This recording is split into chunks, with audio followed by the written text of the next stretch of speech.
qu'est-ce que je veux dire? Que les avatars sont changés dans les années. Alors, il y a grosso modo deux types d'avatars. Il y a les avatars classiques, celui de 2006-2007. Il était comme les acteurs d'Hollywood, très beaux, très hauts, très cheveux. Maintenant, ça va changer, ça va être un peu moins sérieux. Les gens se prennent moins au sérieux. Pourquoi? Voyons en bref de le comprendre. Alors, disons, en général, se créer un avatar très beau, ça rend beaucoup plus facile de rencontrer des gens et puis d'avoir une bonne réputation, ou bien on pense d'avoir une réputation meilleure. Et puis il a la possibilité d'être choisi pour des films réalisés dans Second Life, d'aller sur YouTube, etc. Ça a fonctionné pendant un certain temps. Et alors, il y a quelques années, il y avait ces stéréotypes, et puis il y avait un pourcentage un peu moins important qui était représenté par les faris, les animaux, ou bien les robots, les extraterrestres, des machines, des avatars vraiment originels, ce qui serait intéressant dans Second Life. Et disons, dans cette phase, il y avait des personnes qui pensaient que le physique du rôle en sang classique était le seul moyen pour fonctionner même dans le virtuel. Et alors, c'est défini un certain virtuel, on pourrait appeler, parce que ce sont des gens dans le monde virtuel qui se créent un physique de plastique très virtuel, comme celui de la télévision, etc. Et puis, il y avait des gens un peu plus originaux qui maintenant vont avoir un certain succès, surtout avec la complicité de l'art, parce que dans les dernières années, l'art dans Second Life est devenu de plus en plus important. Et ça a comporté aussi un changement dans la façon d'interpréter son corps virtuel. Alors, quelles sont les directions qu'on suit maintenant?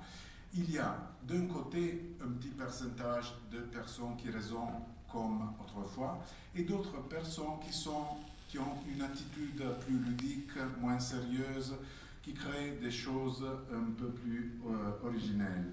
Et si il y a quelques années, c'était une attitude qui ne fonctionnait pas beaucoup, maintenant il y a un changement, une inversion de tendance. Alors, il faut quand même définir une chose. On a dit qu'il y a ce changement de tendance, et ok, ça va, mais c'est assez banal en effet. Il faut distinguer deux tendances. Alors, il y a les personnes qui interprètent consciemment ce changement et qui décident d'avoir un avatar pas trop sérieux, un peu ludique, un peu artistique, un peu créatif. Et alors, ceux qui le font consciemment, maintenant on le dit en 10 minutes, mais on peut analyser un peu mieux cette chose-là, en général sont les personnes qui ont, disons, une quarantaine, une cinquantaine d'années. Ce sont les baby boomers, en effet. Et disons, ils ont une bonne connaissance de la pop art. Ils savent que dans cet instant, il y a Murakami qui fait des choses très intéressantes, qu'il y avait eu Liechtenstein, qu'il y a beaucoup d'artistes qui font des choses originelles et assez curieuses. Et puis, il y a la conscience aussi de faire des choses quelquefois un peu ridicules, mais on dit, en effet, c'est dans le carnaval perpétuel, parce que Second Life, en effet, c'est un monde virtuel qui permet tout. Et alors, disons, il y a la conscience de faire quelque chose d'étrange. Et il y a aussi un petit peu de nostalgie, disons. Ces baby boomers veulent revenir un peu à l'enfance, il y a la nostalgie, l'envie de jouer. Et puis, il y a les autres qui le font inconsciemment, parce qu'il y a bien des différentes générations dans Second Life. Et là, il y a la Net Generation. La Net Generation dont parle Don Tapscott. Ce sont les personnes qui sont nées avec l'ordinateur. Et alors, la grande différence, c'est qu'il y a une absence d'une construction identitaire. C'est-à-dire, les autres se construisent un personnage qui est ludique, mais qui est un peu lourd parce que c'est très construit. Il doit former toutes des suggestions, des concepts qu'il y a dedans leur avatar. Et ces gens-là, les inconscients, disons, les créatifs inconscients, ont une légèreté que les autres, en effet, n'ont pas. Et alors, disons, quelles sont les références pour ces gens-là? Où la grande différence, c'est un peu comme un artiste qui naît artiste, comme Moya, il a toujours été artiste, il est né créatif, et pour lui, c'est très facile d'imaginer des mondes, des choses.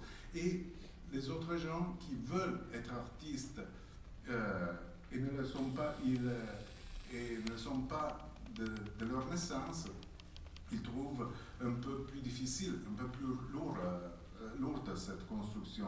Alors, disons, les références, quelles sont? Pour ceux qui font consciemment et qui prennent comme une tâche, comme un devoir, la nécessité d'être de toute façon originel et créatif, ont un esprit un peu baroque, un peu kitsch, ils ont des références lourdes aux jeux vidéo, aux jouets, etc. Les autres prennent leurs références soit chez eux-mêmes, c'est le cas des vrais artistes comme Moya, ils s'inventent des mondes, en effet, très originaux qui deviennent des modèles pour les autres, ou bien des autres s'inspirent de la street culture et puis des cultures générées, des grassroots culture. Comme ça, en conclusion, disons que maintenant les avatars ont changé radicalement. Il y a ces deux grands modèles qui sont ceux de NetGenesis. En conclusion, une période très intéressante avec un éclat de véritable identité artistique. Je pense encore une fois aux avatars comme celui de Moya. Et puis, en effet, dans ces moments, il y aura d'autres avatars qui vont définitivement disparaître. Ce sont les avatars lourds avec des identités trop construites qui, derrière eux, n'ont rien. Juste une chose, c'est-à-dire il y a des programmes comme Twinity où l'on propose des mirror worlds, c'est-à-dire des villes miroirs. Dans Second Life aussi, on a des villes qui sont exactement comme les villes qu'on voit dans le monde réel. Bon, dans mes livres, dans mes articles, je me suis toujours battu parce que dans Second Life, dans le virtuel, je voudrais voir pas seulement les villes que je vis déjà dans la réalité.